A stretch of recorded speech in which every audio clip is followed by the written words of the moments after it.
In this video, I'll show you how to use the 24-hour market on the Robinhood app step by step.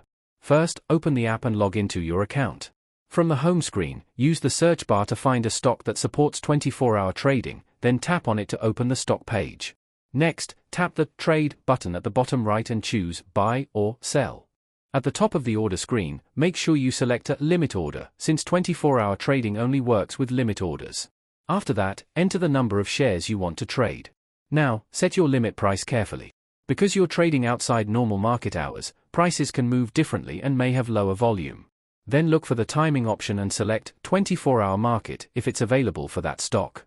Tap Review to check all the details, then swipe up to submit your order. Your order will remain active and can execute at any time during the 24-hour trading window if your price is met. You can track or cancel your order anytime in the History section. And that's it. If this helped you, make sure to like the video and subscribe for more quick and easy tutorials.